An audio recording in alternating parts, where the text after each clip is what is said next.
Donc, bonsoir à tous. Romain Zuliani, effectivement. Donc, merci pour cette invitation. Voilà, elle devait avoir lieu l'année dernière, je le rappelle aussi, dans un contexte où, tout de suite après, on devait normalement assister à l'Euro 2020. Donc, forcément, cet Euro n'a pas eu lieu et il a été décalé et on a pu quand même voilà, faire ce moment et cette intervention. Et encore une fois, je vous en remercie. Alors, Madame l'inspectrice a aussi donné son parcours, donc moi je vais donner le mien aussi. Donc, je suis conseiller pédagogique départemental en EPS sur la Seine-Saint-Denis, en Seine-Saint-Denis, dans l'académie de Créteil. Donc, j'ai été pendant il y a un bout de temps maintenant enseignant. Voilà, je suis professeur des écoles et je suis devenu ensuite conseiller pédagogique de circonscription, donc formateur en éducation physique et sportive. Et depuis 9 ans maintenant, j'occupe le poste de conseiller pédagogique départemental dans le département de la Seine-Saint-Denis. Alors, la commande qui avait été faite, et ça partait aussi d'un article, je crois, Nouriad, qui a été publié dans la revue EPS, était sur le football compétitif, avec le titre suivant, comment voilà, travailler les habiletés motrices et développer l'équité au cycle 3, le football compétitif. Alors, l'origine du projet, ce qui nous a... alors, si j'arrive à faire déplacer le...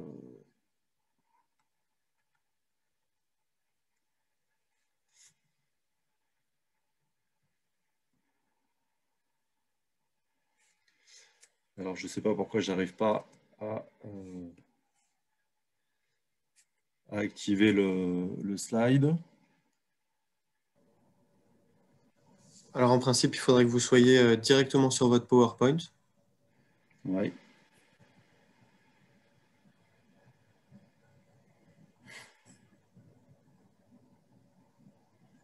Alors, j'ai arrêté le partage d'écran.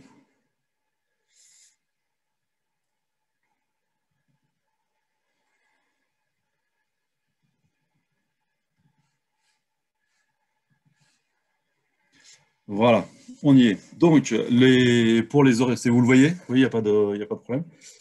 Donc, Oui. l'idée de départ, c'était d'accompagner donc un événement sportif que tout le monde a connu, que tout le monde connaît. C'est celui de Mon Euro 2016 qui a été lancé donc par l'Éducation nationale, la Fédération française de football, l'UCEP, l'UNSS et encore à l'époque le ministère des Sports.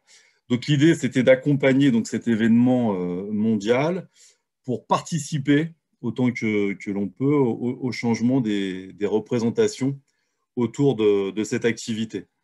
Madame Eloraoul l'a signalé tout à l'heure. Bon, voilà. Le football est une activité dans le premier degré, hein, parce que là, on est sur le cycle 3 qui est très peu investi. Et l'idée, c'était d'investir le football dans le cadre d'un apprentissage en EPS. Alors, bah, c'est pas simple, hein, parce que très souvent, et je l'avais rappelé à l'époque au moment d'un séminaire à Clairefontaine dans lequel pour lequel j'avais pu participer, l'idée, c'était de transformer cette activité qui est un jeu de cours dans nos écoles hein, libres, qui n'est quasiment jamais investi par les enseignants, hein, pour des raisons qu'on évoquera tout à l'heure, et de transformer quelque part cette activité de cours en véritable APSA pour qu'il y ait des apprentissages en EPS. Alors, forcément, si on utilisait le football pour le football, bah, voilà, on l'a rappelé tout à l'heure, il faut, à mon avis, euh, investir les différentes formes scolaires de football, comme l'a rappelé Madame l'inspectrice tout à l'heure, et essayer de changer les représentations de cette activité. Je l'ai dit tout à l'heure, dans les cours de récréation d'école élémentaire, le terrain de football, malheureusement, il est réservé à certains élèves. Et on voit bien, hein, pour ceux qui se promènent dans certaines cours d'école, qu'il y a un déséquilibre entre l'occupation de ces cours de récréation par les filles et par les garçons. Alors nous, sur le 93, avec mes collègues conseillers pédagogiques départementaux et avec les conseillers pédagogiques de circonscription, on a souhaité donc développer l'équité en EPS, c'est-à-dire c'était plutôt de réinvestir des principes qui avaient été développés par l'équipe EPS du Tarn. Parce qu'encore une fois, voilà, on s'est très fortement inspiré de ce qui se faisait par cette équipe-là.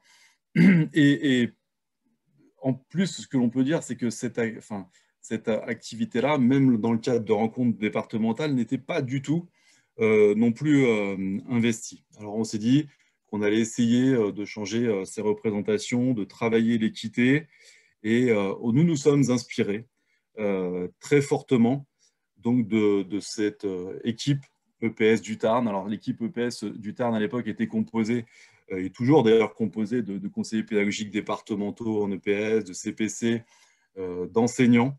Voilà, et ils ont énormément écrit, il y a énormément de publications qui ont eu lieu dans la revue EPS sur les jeux coopétitifs, en particulier en jeux collectifs et en athlétisme. Donc, ces réflexions-là, elles sont parties aussi de projets dès la maternelle. Alors, pour ceux qui connaissent un petit peu, il y a à la revue EPS des albums A, voilà, qui sont des supports d'enseignement qui reposent sur l'interdisciplinarité, où l'apprentissage de la langue, aussi bien écrite qu'orale, et l'éducation physique et sportive font des allers-retours. Et ça, c'est très important parce que nous, dans le premier degré, la chance que l'on a, c'est qu'on utilise l'EPS pour aller vers d'autres activités. Et ce projet a vu le jour parce qu'on a été guidé, mais comme nos collègues du Tarn, par des valeurs citoyennes et des principes pédagogiques qui s'appuient donc sur l'interdisciplinarité. Alors, les grands principes pédagogiques, ce sont les suivants. La chance que l'on a, comme je l'ai dit à l'instant, c'est que nous, au niveau fonctionnement des écoles, donc l'enseignant a ses élèves 24 heures, donc on a le temps de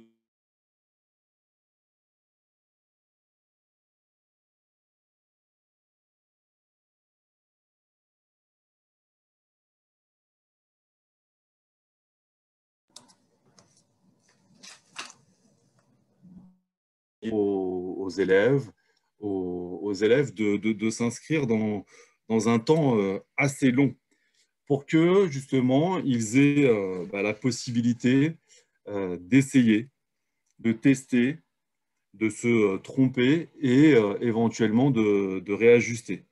C'est ce que on a l'habitude de dire, que c'est le principe de l'apprentissage par essai-erreur.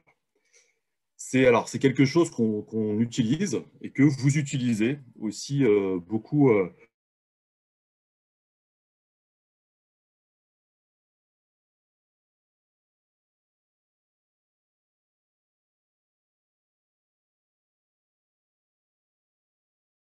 Les situations. Et une des raisons pour lesquelles on a toutes ces différences aussi d'habileté motrice entre les garçons et les filles, je pense, arriver à un certain âge, c'est que je pense que tous ces principes-là et toutes ces habiletés motrices-là, pour moi, pour nous en tous les cas, devraient être travaillées dès le plus jeune âge. Et qu'il ne faut pas avoir peur, enfin en tous les cas c'est le constat que l'on en fait nous, d'aller vers de la répétition, quoi. Il faut toujours que l'élève répète en situation les mêmes gestes. Et quelque part, ça les rassure aussi, nos élèves. Voilà, c'est une modalité d'apprentissage qui, dès la maternelle, revient très souvent et qu'il faut à mon avis, réinvestir. Alors, après, il y a aussi donc, c'est donc un principe, on parle de modalité d'apprentissage dès la maternelle, avec de la mémorisation, de l'expérimentation et la résolution de problèmes. Et on va pouvoir y venir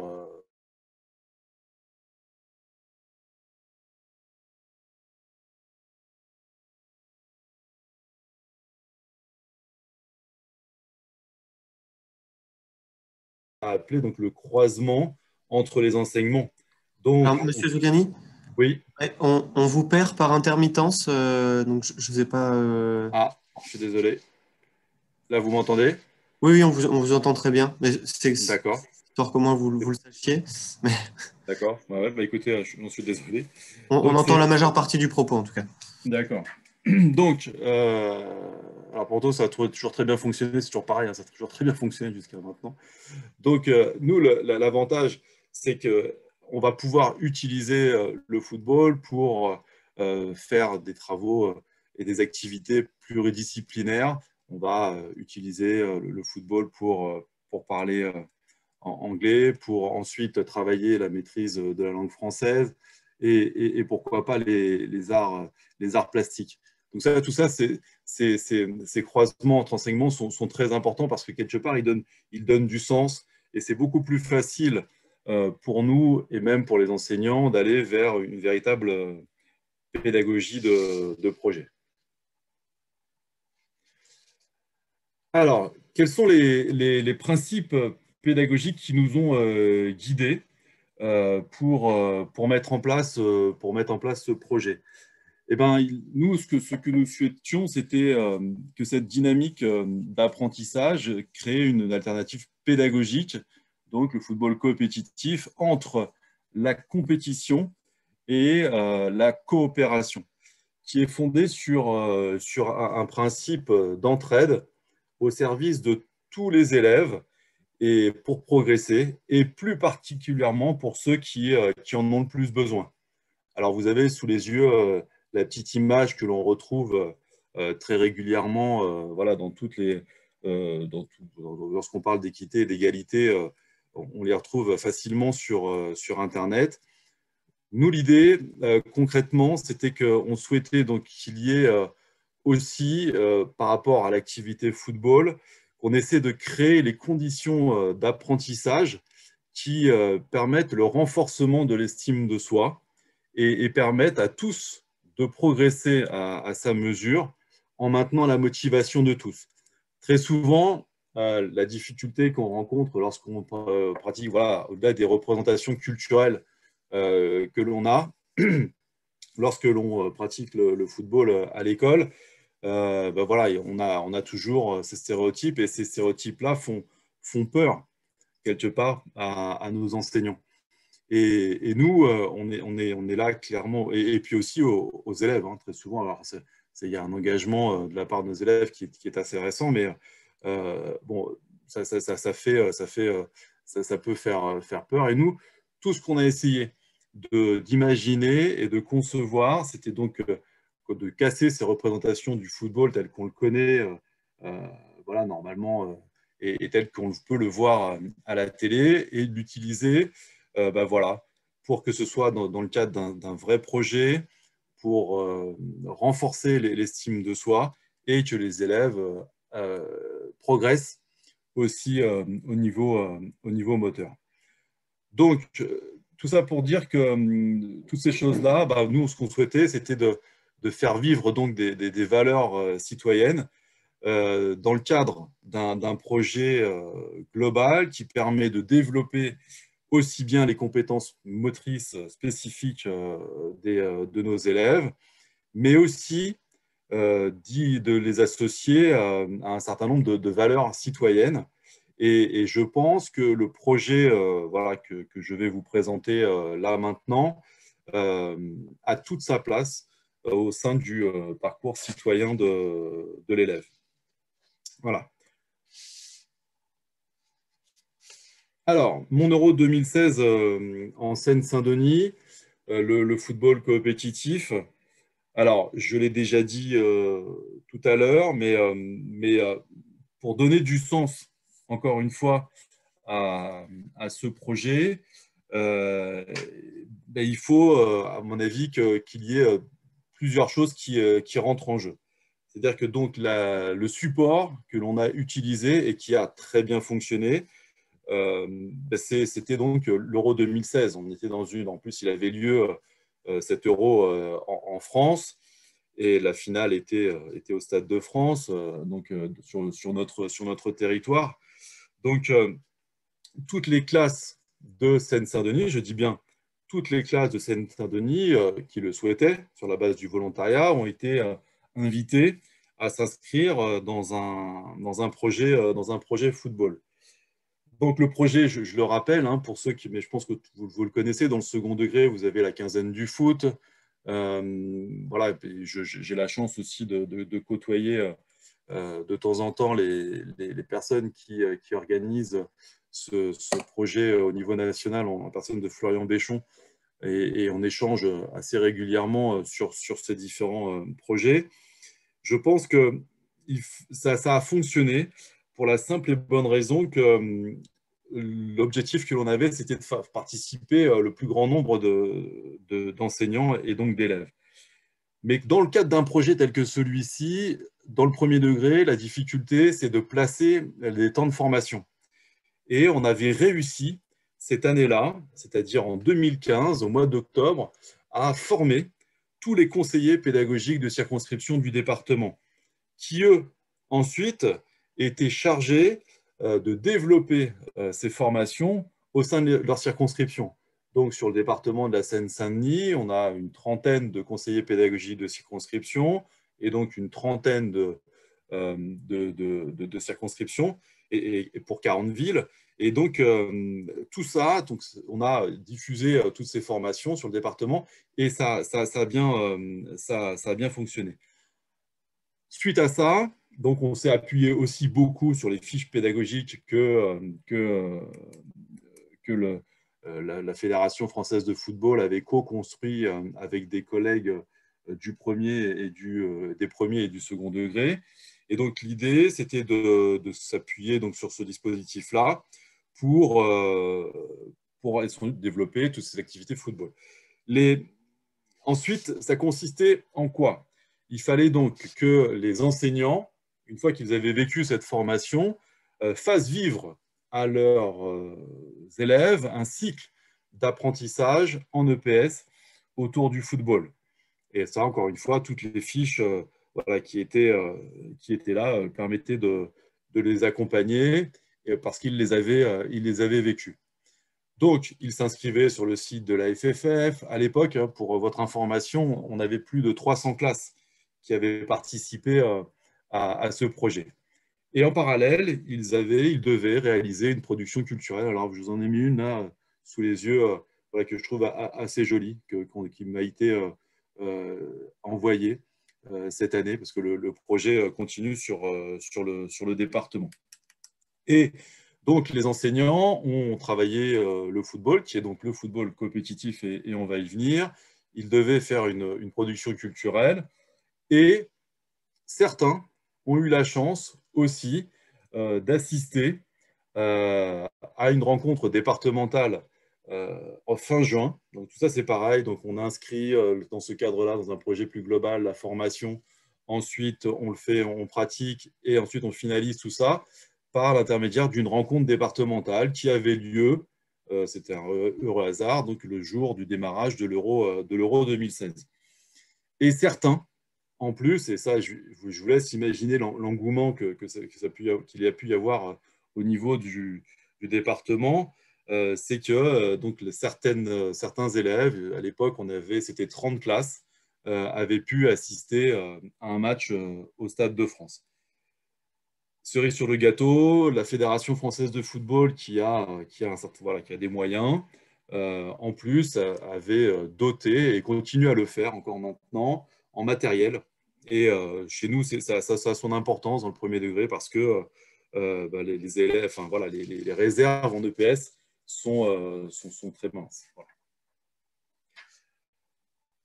Alors, donc, nous, l'idée, c'est que la spécificité de l'activité football qui avait été proposée, surtout, c'était une alternative pédagogique à mi-chemin, je l'ai déjà dit tout à l'heure, entre la compétition et la coopération, d'où le terme coopétitif.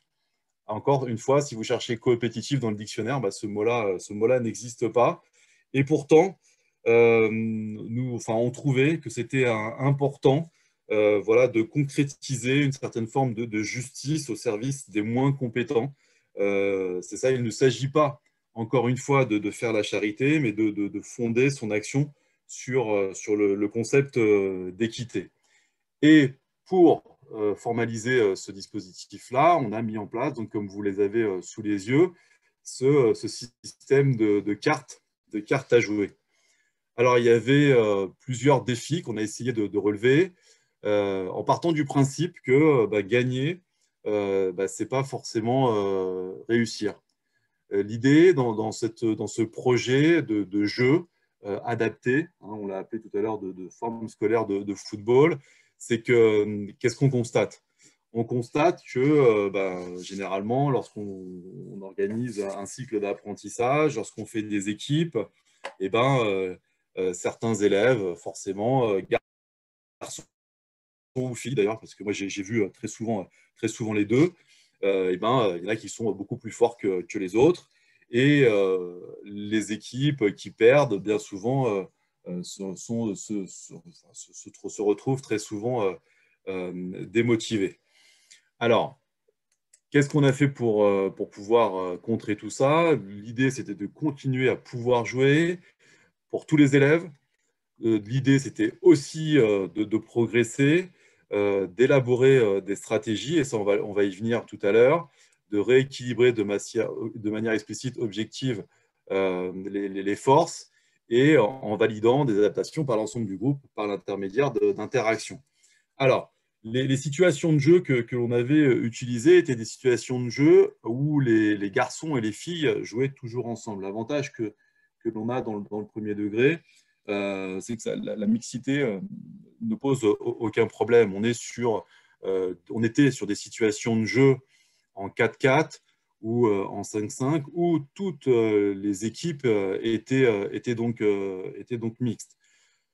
Au bout, voilà, les élèves jouaient, et au bout de 2 buts consécutifs, l'équipe qui avait subi justement ces 2 buts consécutifs avait la possibilité de venir donc tirer une carte. Alors, et cette carte était censée maintenir, comme je l'ai dit tout à l'heure, et entretenir la motivation, et d'élaborer des stratégies pour contrer l'équipe adverse. Alors, l'idée, c'était aussi donc de relever un défi plus difficile, hein, pour les performants. On va prendre un exemple concret.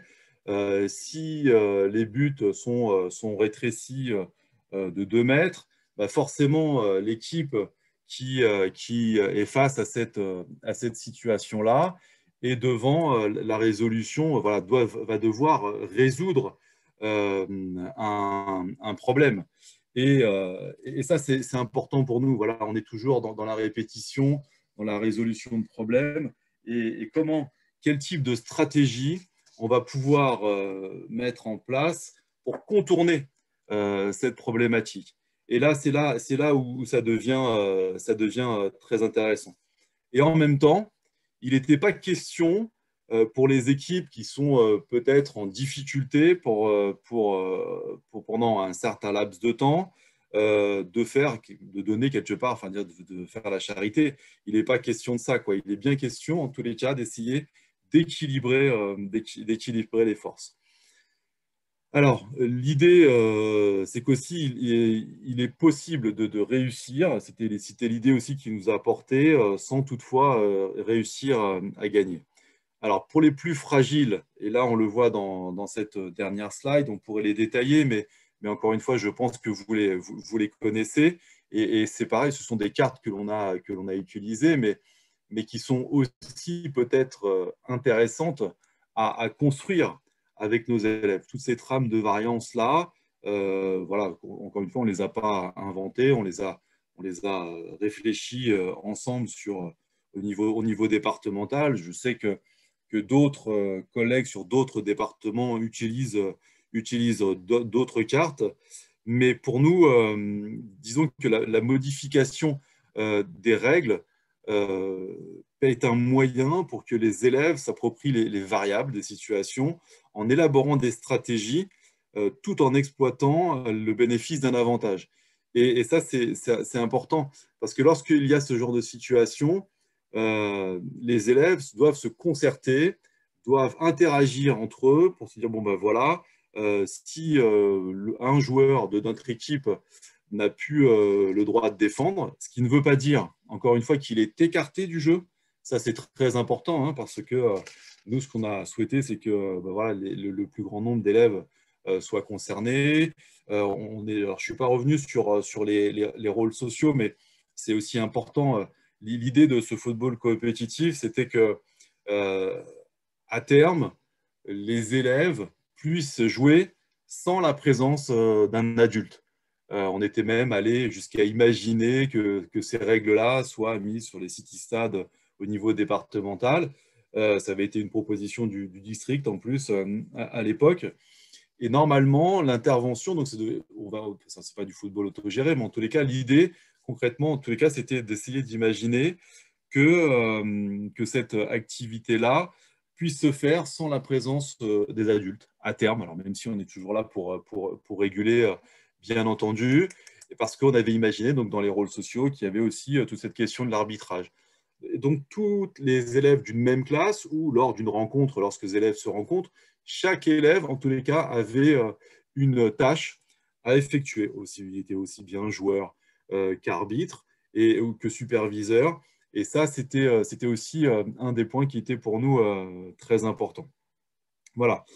Tout ça pour dire que lorsqu'il y a ces avantages ou ces inconvénients par rapport à ces situations de jeu, la rééquilibration se fait de manière explicite.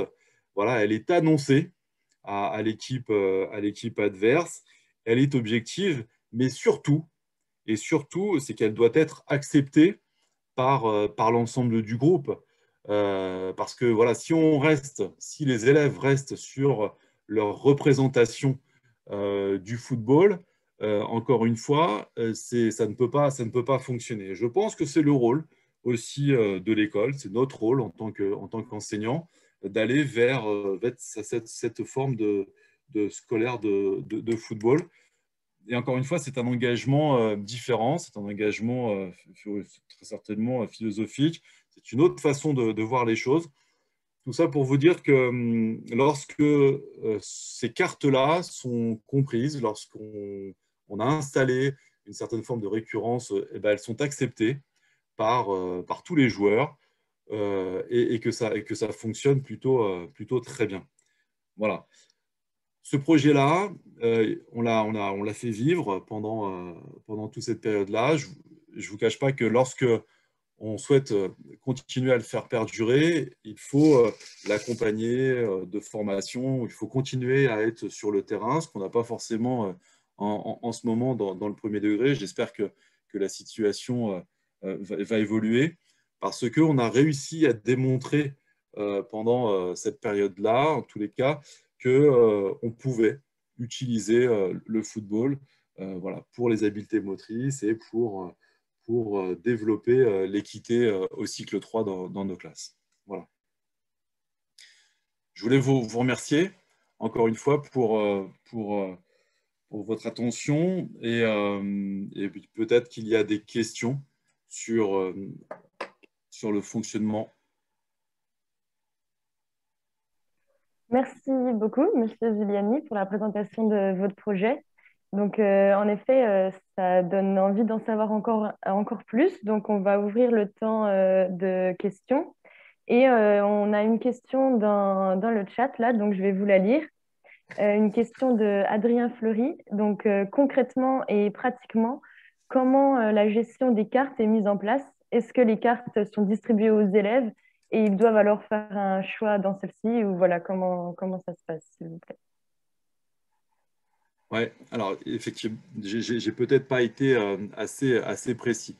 Nous, ce qu'on souhaitait, c'était de ne pas dénaturer l'activité football. Donc, les élèves jouent au football.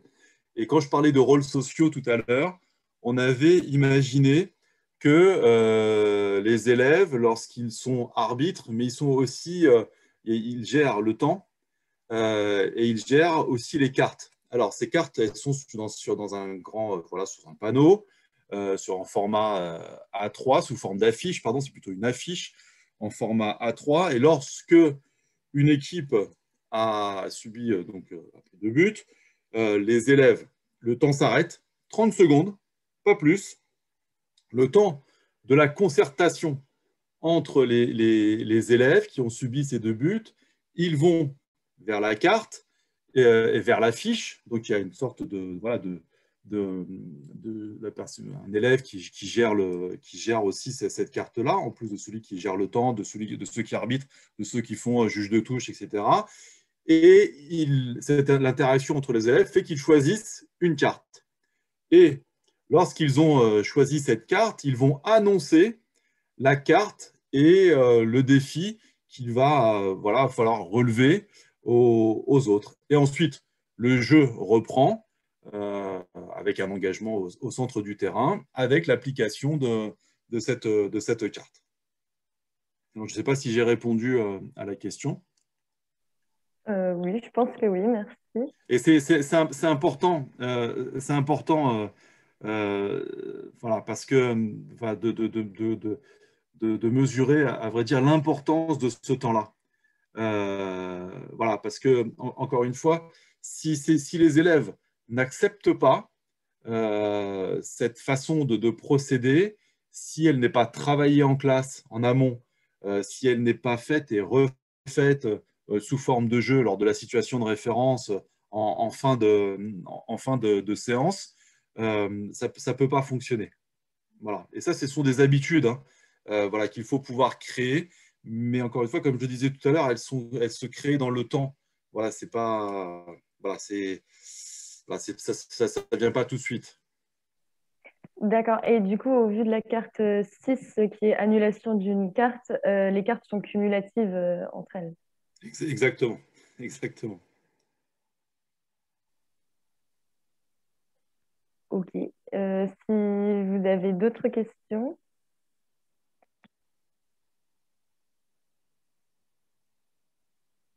Lucas, tu lèves ta main ou... Ouais, je lève ma main. Bah oui, Mais t'as mis un pouce. Mais vas-y. Oui, donc du coup, bah, moi j'avais une petite question justement sur, enfin, enfin, quelles ont été les observations que vous avez pu faire vous sur l'acceptation de ces règles par les enfants je pense notamment aux enfants parce qu'il devait y en avoir quand même quelques exemples qui pratiquaient du football en club, en milieu fédéral, donc voilà, qui avait une culture foot qui était très établie, qui était très stable. Enfin, quel a été l'accueil justement de ces modifications de règles euh, chez eux? Alors, c'est très variable. Ça dépend souvent de la façon dont ça a été présenté. Les élèves qui sont garçons-filles, parce que moi je me souviens d'une fille à La Courneuve lorsqu'on a lancé le projet qui était au-dessus.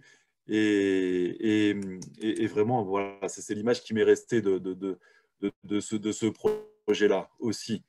C'est que c'est compliqué au départ de casser ces représentations pour les élèves voilà, qui sont à l'aise, balle au pied. Ils ont du mal à comprendre que ben voilà, ils vont plus pouvoir défendre, ou alors que lorsque l'équipe, voilà, lorsque son équipe n'a plus la balle, ben, il n'a plus le droit de défendre sur le porteur de balle et de se mettre sur le côté, ce qui ne veut pas dire, encore une fois, je l'ai dit tout à l'heure, qu'il ne jouait plus. Hein. Ça a son importance. L'élève, pareil aussi, qui n'a plus le droit d'aller marquer tout seul, c'est compliqué et l'obliger quelque part à faire une passe. Mais encore une fois, ce process-là, il est à travailler aussi en classe. Je l'ai dit, tous ces allers-retours qu'il y a entre le terrain, les discussions que l'on a, nous, dans le premier degré, et pour notre peine, je pense que c'est une force. Tous ces allers-retours-là permettent d'aller vers ce genre de choses, mais ça se construit et c'est très, très long. C'est pour ça que quand je dis qu'un cycle d'apprentissage en football compétitif, c'est 12 séances, voilà, c'est bien entre 10 et 12 séances, ça se construit pas du jour au lendemain, quoi. Mais bon, c'est pareil. Moi, j'ai vu des élèves à Bagnolet voilà, qui avaient du mal, hein. À Romainville aussi, on a testé tout ça avec voilà, des gamins qui étaient en club. Bon, c'est pas facile. C'est pas facile, mais par contre, ce qu'on a constaté, c'est qu'en termes de dynamisme, de dynamique de classe, bah, ça fonctionne. Ça fonctionne. Les élèves sont motivés, tous les élèves sont motivés, et on espère concrètement que ça a servi aussi à l'acquisition de compétences motrices, parce qu'on en est bien là quand même aussi. Merci. Dans le chat, il y a un participant qui demande, à titre d'information, combien d'élèves ont participé à ce projet, ou proportionnellement au sein d'une école. Alors, au sein d'une école, j'en sais rien. Par contre, ce que je peux vous dire, c'est que ceux en 2016 qui avaient participé à ce projet, comme je l'ai dit au début, on avait réussi à inscrire 320 classes. Donc, vous multipliez par 25 à peu près, donc ça vous donne un peu une idée du nombre de participants. Après, je pense que bon, ceux-là sont ceux qui ont été inscrits sur la plateforme de la FFF. Mon Euro 2016. La difficulté, je l'ai dit tout à l'heure, c'est que maintenant, c'est de maintenir cet engouement. Voilà, comment relancer l'activité, comment la maintenir. Voilà, c'est toujours les difficultés. Et puis certains, surtout, l'ont investi sans s'inscrire, je pense, sur la plateforme. Voilà. Sachant que dans ce projet-là, le conseil départemental nous avait accompagnés très fortement.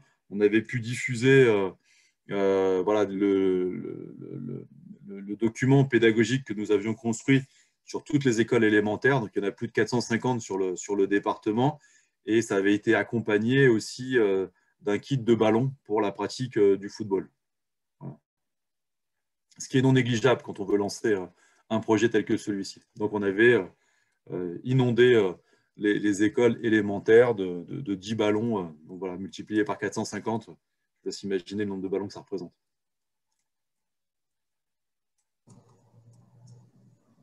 Alors moi, j'avais une autre petite question à vous poser. Donc, dans les objectifs du projet, vous avez affiché clairement le fait de casser les représentations du football.